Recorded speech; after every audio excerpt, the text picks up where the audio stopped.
ഒരു ഗാനം വെറുതെ പാടുകയല്ല, അതിന് ഒരു ജീവൻ നൽകുകയായിരുന്നു എസ് ജാനകി. അവരുടെ ശബ്ദത്തിന് പ്രായമില്ലായിരുന്നു. ഒരേ നിമിഷം തന്നെ ഒരു കുഞ്ഞിന്റെ നിഷ്കളങ്കതയും യുവതിയുടെ പ്രണയവും അമ്മയുടെ വാത്സല്യവും വിരഹത്തിന്റെ നോവും പകരാൻ കഴിഞ്ഞ അപൂർവ പ്രതിഭയായിരുന്നു അവർ. സംഗീതത്തിന്റെ കർശനമായ പാഠശാലകളിൽ നിന്ന് പഠിച്ചെടുത്തതിലുപരി സ്വാഭാവികമായി ലഭിച്ച ആലാപന ശേഷിയും അതുല്യമായ ഭാവപ്രകടനവുമാണ് ജാനകി അമ്മയെ കലാതീതയായ ഗായികയാക്കിയത്. തമിഴ് ചിത്രമായ കുഞ്ചും ചിലങ്കയിലെ ശിങ്കാരവേലനെ ദേവ എന്ന ഗാനമാണ് ജാനകിയുടെ ജീവിതത്തിലെ വഴിത്തിരിവ്. സുബ്ബയ്യ നായിഡുവിന്റെ സംഗീതത്തിൽ കല്യാണി രാഗത്തിൽ ഒരുക്കിയ ഈ ഗാനം ആദ്യം പി ലീലയെ കൊണ്ടാണ് പാടിക്കാൻ തീരുമാനിച്ചത്. നാദസ്വരത്തിനൊപ്പം ഭാവം നഷ്ടപ്പെടാതെ പാടേണ്ട അതീവ ദുഷ്കരമായ ഈ ഗാനം ഒടുവിൽ ജാനകിയെ തേടിയെത്തി. ആ ഒരു പാട്ട് മതിയായിരുന്നു ദക്ഷിണേന്ത്യൻ മുഴുവൻ അവരുടെ ശബ്ദത്തെ തിരിച്ചറിയാൻ. പിന്നീട് തെലുങ്ക്, തമിഴ്, മലയാളം, കന്നഡ ഭാഷകളിലായി 10,000 ഗാനങ്ങൾ പാടി അവർ ചരിത്രത്തിന്റെ ഭാഗമായി. എസ് ജാനകിയുടെ ഏറ്റവും വലിയ പ്രത്യേകത അവരുടെ ശബ്ദത്തിലെ അത്ഭുതകരമായ ഭാവവൈവിധ്യമായിരുന്നു. ഒരു കൊച്ചുകുട്ടിയുടെ നിഷ്കളങ്കതയും ഒരു കൗമാരക്കാരിയുടെ ചാബല്യവും പ്രണയിനിയുടെ മൃദുത്വവും അമ്മയുടെ വാത്സല്യവും വിരഹിണിയുടെ വേദനയും ഭക്തിയുടെ നിർമ്മലതയും എല്ലാം ഒരേ ശബ്ദത്തിൽ അവർ സൃഷ്ടിച്ചു. കുട്ടികളുടെ ശബ്ദത്തിൽ പാടിയ ഗാനങ്ങളും ജാനകി അമ്മയുടെ പ്രതിഭയുടെ മറ്റൊരു മുഖമായിരുന്നു.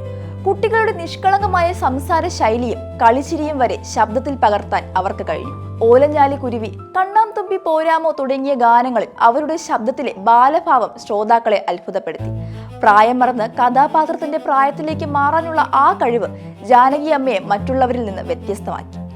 ഓരോ കഥാപാത്രത്തിനും യോജിച്ച ശബ്ദം നൽകാൻ കഴിയുന്ന അപൂർവ പ്രതിഭയായിരുന്നു അവർ. 1000 വർണ്ണങ്ങൾ വിടരും, ആ നിമിഷത്തിന്റെ നിർവൃതിയിൽ, താമര കുമ്പിളല്ലോ, ഉണരൂ ഉണരൂ, വാസന്ത പഞ്ചമി നാളിൽ തുടങ്ങിയ തലമുറകൾ നെഞ്ചിലേറ്റിയ ഗാനങ്ങൾ ഇന്നും അതേ പുതുമയോടെ നിലനിൽക്കുന്നു. ഈ ഗാനങ്ങളിൽ 2 അവർക്ക് കേരള സംസ്ഥാന ചലച്ചിത്ര പുരസ്കാരവും സ്വന്തമായത്. ജോലിയോടുള്ള ആത്മാർത്ഥതയുടെ കാര്യത്തിൽ ജാനകി അമ്മ ഒരു മാതൃകയായിരുന്നു. സംഗീത സംവിധായകൻ MK അർജുനൻ പങ്കുവച്ച ഒരു അനുഭവം അതിന് തെളിവാണ്. ആലാപനം എന്ന ചിത്രത്തിന്റെ റെക്കോർഡിങ്ങിന് അല്പം വൈകിയെത്തിയ ജാനകി അമ്മ ഭക്ഷണം പോലും കഴിക്കാതെ സ്റ്റുഡിയോയിൽ കയറി പാടി. ആദ്യം ഭക്ഷണം കഴിച്ച ശേഷം പാടാമെന്ന് പറഞ്ഞിട്ടും അവർ തയ്യാറായില്ല. ഒരു പാട്ടിനോടുള്ള അവരുടെ സമർപ്പണം എത്ര വലുതായിരുന്നുവെന്ന് ആ സംഭവം വ്യക്തമാക്കുന്നു. വ്യക്തിജീവിതത്തിൽ ഭർത്താവ് പ്രസാദിന്റെ പിന്തുണ ജാനകിയുടെ സംഗീത യാത്രയ്ക്ക് വലിയ കരുത്തായി.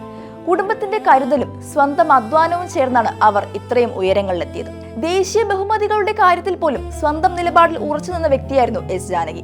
ദക്ഷിണേന്ത്യൻ കലാകാരന്മാർക്ക് അർഹമായ അംഗീകാരം ലഭിക്കുന്നില്ലെന്ന വേദന മനസ്സിലുണ്ടായിരുന്നതിലാണ് പത്മഭൂഷൺ പുരസ്കാരം അവർ വിനയപൂർവ്വം നിരസിച്ചത്. അതൊരു പുരസ്കാര നിരസനം മാത്രമായിരുന്നില്ല, കലാകാരന്മാരോടുള്ള തുല്യ പരിഗണനയ്ക്കായുള്ള ഒരു മൗന പ്രതിഷേധം കൂടിയായിരുന്നു.